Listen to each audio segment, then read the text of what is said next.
Welcome back into Queen City News now, 7:14 the time. It's been nearly 3 months since a deadly midair crash between an Army Black Hawk helicopter and an American Eagle regional jet near Washington's National Airport.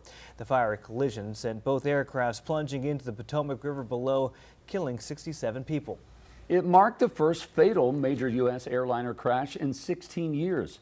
While the NTSB's final report is still a year away, new information is emerging from an independent investigation just released with stunning details regarding what may have contributed to that crash. So let's go ahead and bring in Chief Transportation Correspondent and Pilot May Beeler to just kind of go over what's in this report so far. Yeah, so the New York Times, they conducted their own investigation. They just released the results of the events leading up to the catastrophe. Now, the Times story reveals the Army helicopter crew had turned off the aircraft surveillance technology that broadcasts its position and other data to air traffic controllers and nearby aircraft.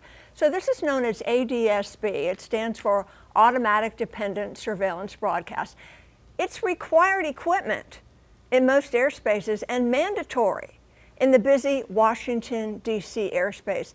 The Times reveals it was purposely turned off because the crew was practicing or simulating a classified flight where they didn't want to be detected.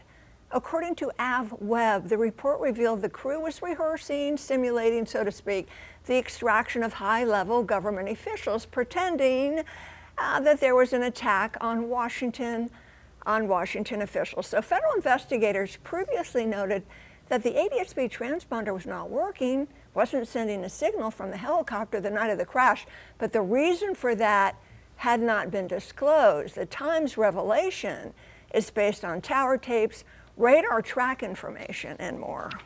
Wow. So, okay, had this piece of equipment, the ADSB, had it been turned on, working properly, do you think it could have prevented the crash? So that's up to the NTSB, right? Not qualified to speak of that. That's for them to determine.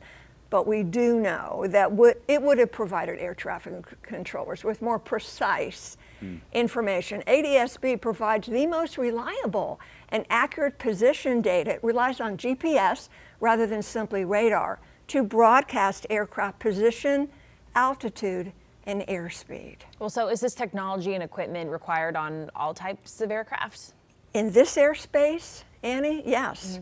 So in the country's busiest airspaces, and heaven knows Reagan National is incredibly busy, it is mandatory equipment. So, but we have to understand that the military can be exempt from certain things, right? We have to respect that. And for their training purposes, they just decided to go stealth, so to speak. So ATC does have other means of seeing their altitude, but the ADSB is the most reliable. That's why all of us pilots have to have it on our aircraft in that busy airspace and in most controlled airspaces. May, I do have a question as far as what could change, right? We talked about this and the lanes changing. You said it takes a tragedy like this. So I know they're exempt now. Would this be something where they're going to change it in an airspace like Reagan National? It's just too busy. You can't do that around the airport. I hope so. You know, as a flight instructor, we teach scenario-based training, where rather than me just read out of a textbook and tell you to do so, we'll go out and practice it. But not where we endanger ourselves or other people. So hopefully the military will rethink this. And if we have to simulate this, let's go somewhere else where we're not putting the public in danger. They're flying in airspace where we have passenger jets carrying thousands of people. Don't put me in danger. Maybe there's a way they can still practice what they need to, but still have a Yes. signal that maybe only the ATC can see, so that it's, you know, it's a compromise. Both can do what they need to do to and the it's best. like Julian said, you know, it's that unfortunately not meant to be, but tombstone mentality. It takes, you know, the regulations are written in blood. It takes something horrible to happen to change. So we'll see what happens. And this is up to the NTSB to determine if this played a role. There are other factors. Yeah, absolutely. Yeah. May, thank you.